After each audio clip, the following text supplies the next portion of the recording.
vamos continuar a saga de ler os textos ou artigos que foram escritos ou revisados pelo Marco Aurélio Oliveira da Silva. Esse é um texto do Leibniz, que foi traduzido. O texto titulado Que o Ser Perfeitíssimo Existe. A introdução, a tradução e as notas foram feitas pelo Abel Lassalle Casanave.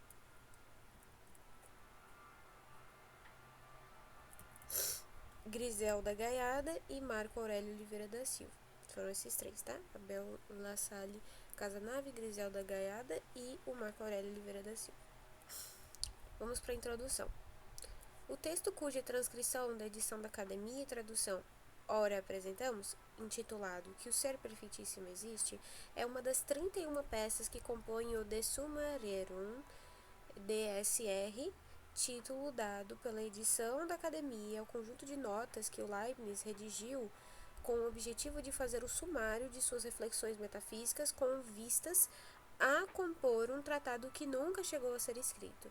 Como assinalam os editores da Academia, esboçava-se como título para o mesmo Elementa Philosophiae Arcanae de Summa Rerum, título que recolhe a concepção que então tinha Leibniz da metafísica como ciência da totalidade das coisas.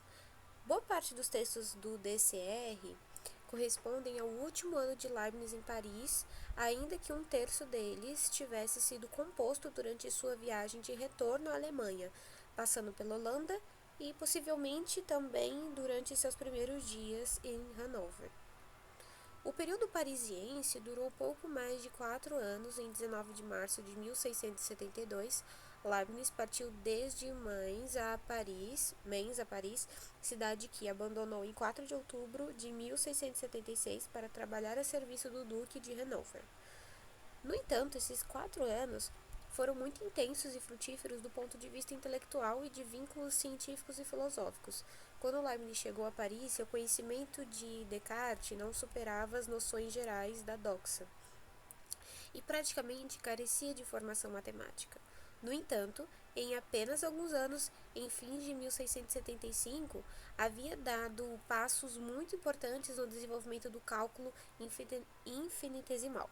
Para o avanço de suas inquietações matemáticas, contribuiria em grande medida Christian Huygens, com quem Leibniz entrou em contato pessoalmente durante seu primeiro ano de estado em Paris, quando visitarem seu majestoso apartamento com um jardim no Palácio Real. Apesar da falta de formação formal de seu jovem visitante, Huygens vira nele um talento excepcional, sugerindo diferentes caminhos de investigação que Leibniz viria depois a explorar.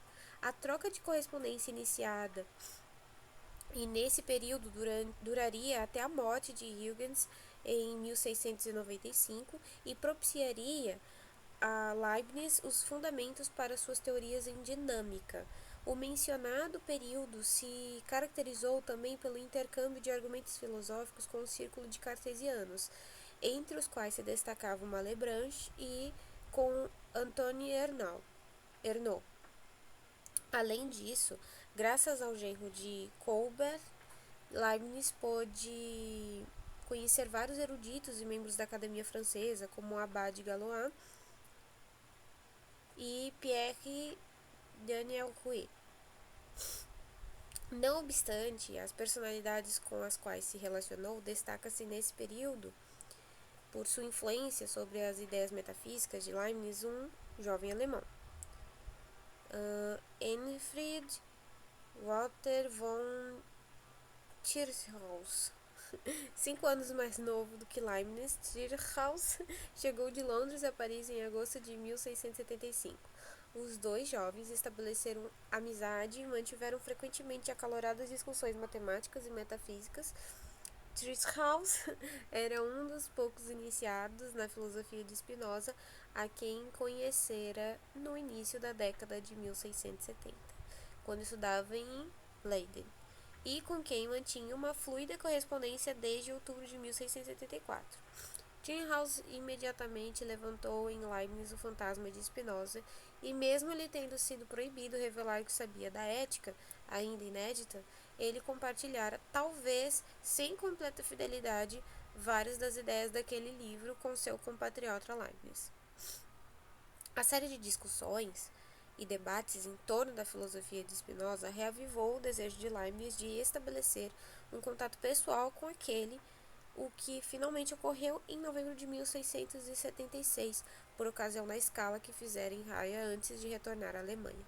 A influência de Tillerhaus se destaca especialmente nos manuscritos que abordam a questão dos atributos divinos e as provas da existência de Deus. É o caso de Que o Ser Perfeitíssimo Existe, onde Leibniz escreveu sua prova ontológica de existência de Deus em sua visita a Spinoza entre 18 e 21 de novembro de 1786. Provavelmente na presença do próprio Spinoza, como se deduz da observação que, junto ao escolho, adicionaria depois, abre aspas, quando da minha estadia na Raia, mostrei este raciocínio a Spinoza, que o reputou sólido, pois, quando de início o contradisse, eu o pus por escrito e li-lhe esta página. Fecha aspas. Para além da influência de Tillerhaus, sobre a qual voltaremos imediatamente, o argumento pode ser visto como parte da crítica leibniziana da primeira regra do método de Descartes. Isso se percebe claramente quando no já mencionado escolho, Leibniz afirma que não é suficiente que Descartes alegue que sente clara e distintamente a noção de um ser supremo para concluir sua existência. A primeira regra do método, em particular, minimiza, se não elimina, o importante papel que a ciência demonstrativa aristotélica outorgava às definições, papel que justamente Leibniz reivindica como alternativa intersubjetiva à posição de Descartes, que entende como subjetiva. Para o caso que nos ocupa, define-se o ser perfeitíssimo como sujeito de todas as perfeições e demonstra-se depois a possibilidade do definido. Porém, os atributos divinos mesmos, as perfeições, não são definíveis por serem qualidades simples, a saber, qualidades positivas e absolutas. Com efeito, essa caracterização das perfeições implica que não podem ser decompostas em outras noções. Portanto, são indefiníveis, pois uma definição consiste exatamente na mencionada decomposição. Esta caracterização das perfeições é a peça-chave da demonstração de Leibniz, mas também sua fraqueza. Leibniz pretende demonstrar a compatibilidade de todas as perfeições, que podem estar no mesmo sujeito, supondo por absurdo que duas ou mais delas fossem compatíveis. Dessa prova, sendo a existência uma perfeição, seguir-se-ia a existência do ser perfeitíssimo, como sujeito de infinitas perfeições. Leibniz se serve de dois princípios aparentemente defensáveis quando se trata propriamente de contradições. Com efeito, por um lado, dado um conjunto de noções, eventualmente infinito, se houver uma contradição, então ela resultará de um número finito delas.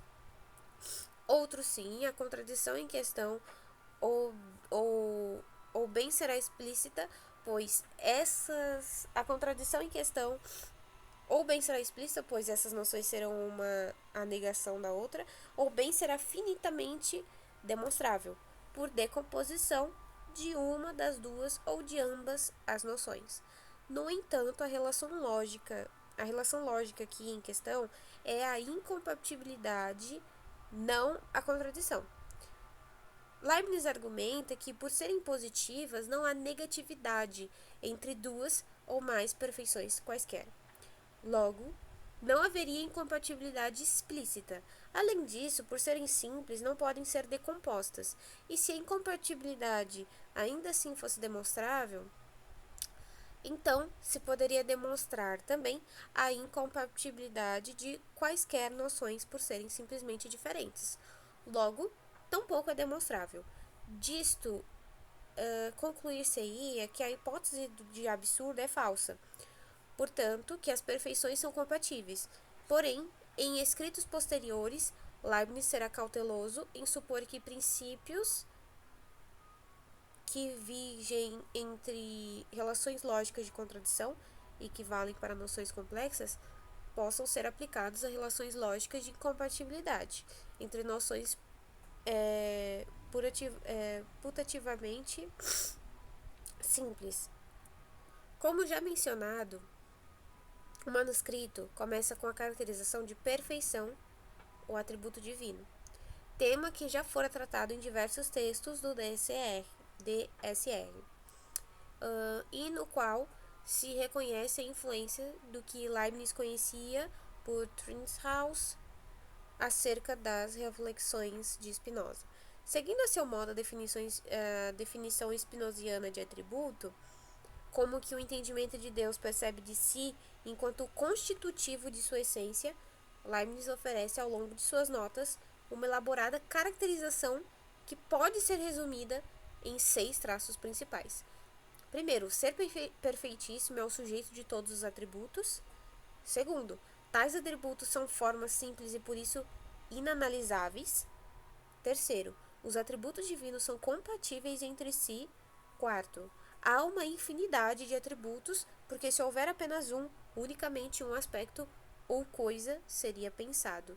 Quinto, cada atributo é infinito em seu gênero, ou seja, contém todas as coisas que pertencem a seu gênero. Sexto, cada um deles é puramente positivo, de modo que as afecções negativas provêm da variedade de coisas situadas neles. O primeiro, quanto à definição de Deus como sujeito de atributos, Leibniz a fundamenta de diversos modos. Por exemplo, em De Formis seu Attributis Dei, escrito em abril de 1676, afirma que a essência de Deus consiste em ser o sujeito de todos os atributos compatíveis, de modo que cada um destes a expressa em sua totalidade, mas nenhum deles a esgota. O sujeito, pois, ainda que idêntico à totalidade de seus atributos, difere dos atributos no sentido de que estes manifestam sua essência de certa maneira particular, a saber, como pensamento, como extensão, etc. Leibniz o explica também mediante um argumento lógico, abre aspas, é necessário que o sujeito seja diferente dos atributos, porque nada pode dizer-se desses em razão de sua simplicidade, fecha aspas. Consequentemente, não se poderia predicar a verdade de nenhuma proposição relativa ao ser perfeitíssimo, a não ser que as formas estivessem unidas a um sujeito.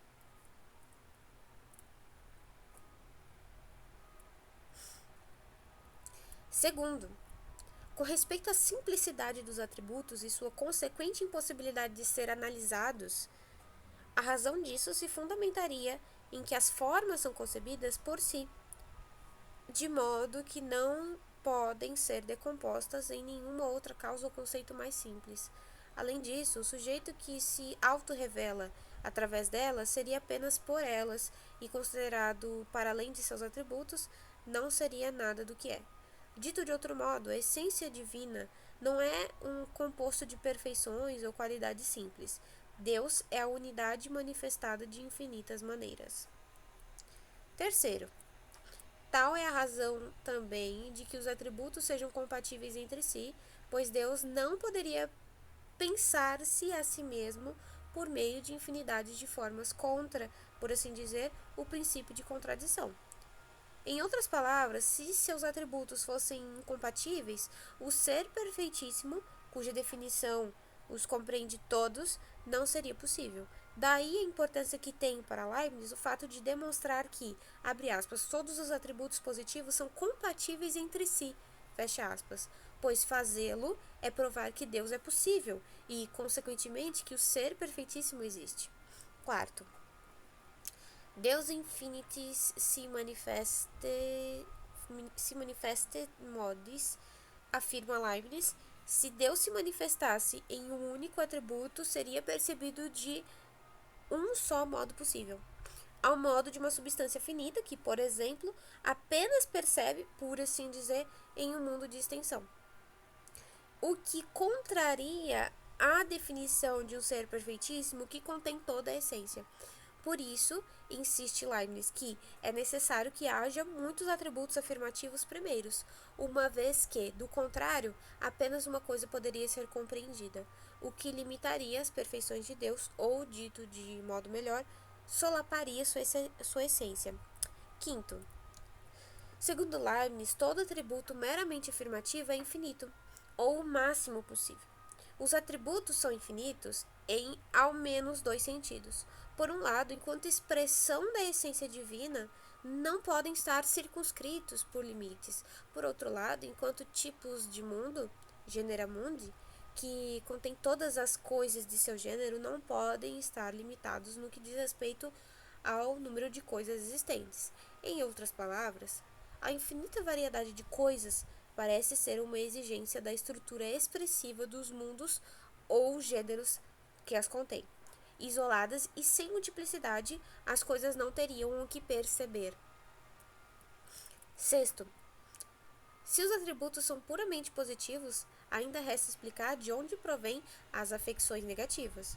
O negativo se conecta com o limitado e, consequentemente, com a variedade de coisas que se encontram nos atributos. Em De Formis Simplicibus, de abril de 1676, Leibniz afirma, sem mais explicação do que uma analogia com os números que resultam da unidade, que, das formas simples combinadas com o sujeito, surge a variedade de coisas particulares.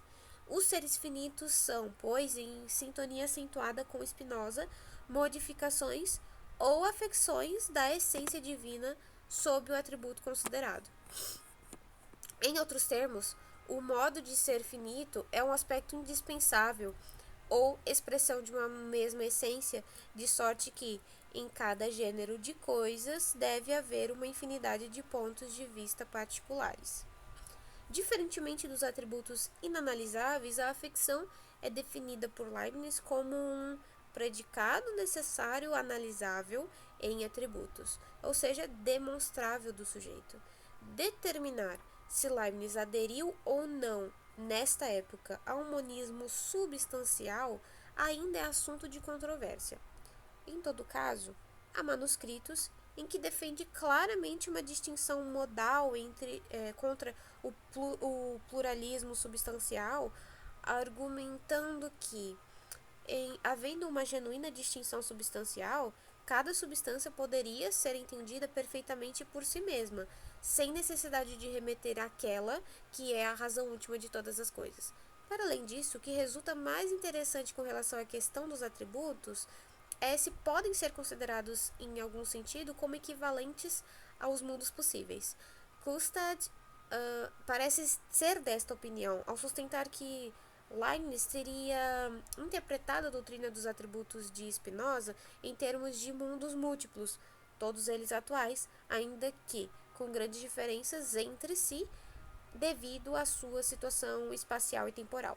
No período de Paris, Leibniz teria abraçado, pois, uma teoria atualista dos atributos mundos, se nos permitir a expressão, que difere em ao menos dois aspectos centrais da teoria padrão dos mundos possíveis, tal como foi forjada progressivamente após a etapa parisiense até sua formulação madura em torno de 1686. A diferença mais notável com esta última se encontra na ausência de uma teoria da criação, segundo a qual Deus cria apenas o melhor dos mundos possíveis. A segunda diferença é dada pela ausência de conflito entre as essências, tema recorrente na metafísica madura de Leibniz, e que contém a dificuldade de explicar a origem da incompossibilidade.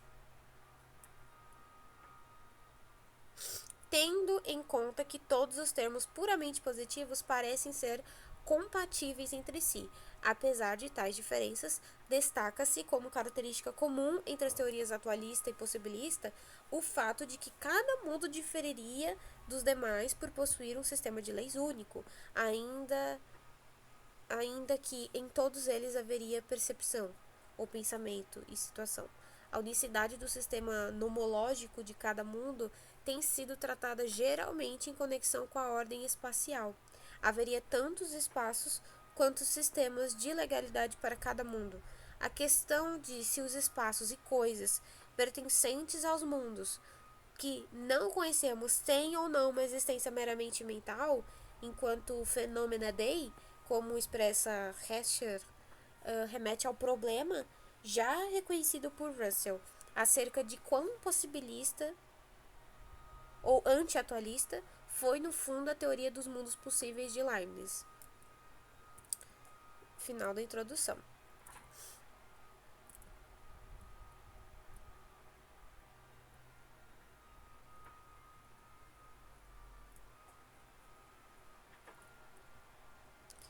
Agora vamos ver o texto, tá? Que o ser perfeitíssimo existe. Denomino perfeição toda qualidade simples que é positiva e absoluta. Ou seja, que expressando o que quer que seja, o expressa sem quaisquer limites. Uma qualidade desse tipo, portanto, porque é simples, é inanalisável ou indefinível, pois, de outro modo, ou a qualidade simples não será una, senão um agregado de muitas qualidades, ou, se for una, estará circunscrita por limites, de modo que será entendida por negações de progresso ulterior.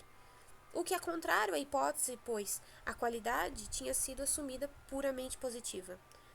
A partir disto, não é difícil mostrar que todas as perfeições são compatíveis entre si ou que podem estar no mesmo sujeito. Pois, seja a proposição deste tipo A e B são incompatíveis, entendendo por A e B duas formas simples dessa classe, ou perfeições, e igualmente se várias fossem assumidas simultaneamente, é manifesto que ela não pode ser demonstrada sem a decomposição de um dos dois ou de ambos os termos A ou B, pois a natureza deles não daria início ao raciocínio. E então, a incompatibilidade poderia ser demonstrada tanto de quaisquer outras coisas quanto destas mesmas.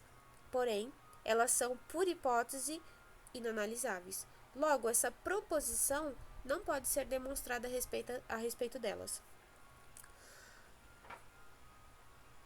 Poderia certamente ser demonstrada a respeito das mesmas se fosse verdadeira, porque não é conhecida por si, mas todas as proposições necessariamente verdadeiras são ou demonstráveis ou conhecidas por si. Logo, essa proposição não é necessariamente verdadeira, a saber, não é necessário que A e B não estejam no mesmo sujeito. Podem, por conseguinte, estar no mesmo sujeito, e posto que o raciocínio seja o mesmo para quaisquer outras qualidades assumidas desse tipo, todas as perfeições são, portanto, compatíveis. Portanto, o sujeito de todas as perfeições, quer dizer, o ser perfeitíssimo, ocorre, ou seja, por ser entendido.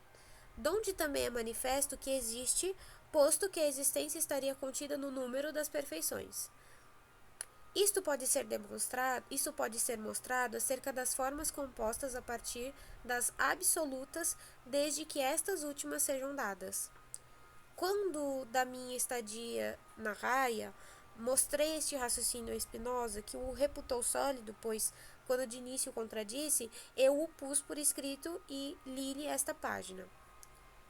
Escolho.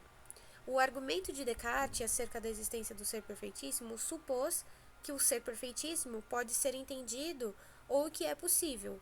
Com efeito, isto posto a saber que se dá uma noção dessa natureza, de imediato segue-se que existe aquele ente, porque o concebemos de tal maneira que juntamente contém a existência. Porém, cabe perguntar se está em nosso poder forjar tal ente, ou se tal noção é real, e pode ser entendida clara e distintamente sem contradição, pois os adversários diriam que tal noção de ente perfeitíssimo ou de ente existente por essência é uma quimera. E não é suficiente que Descartes apele à experiência, alegando que ele mesmo sinta em si mesmo clara e distintamente algo dessa classe, pois isso é interromper a demonstração, não terminá-la, a não ser que ele mostre o modo pelo qual os demais possam também alcançar experiência semelhante. Pois toda vez que alegarmos experiências ao demonstrar, devemos também mostrar aos demais o modo de fazer a mesma experiência, a menos que somente queiramos convencê-los por nossa mera autoridade.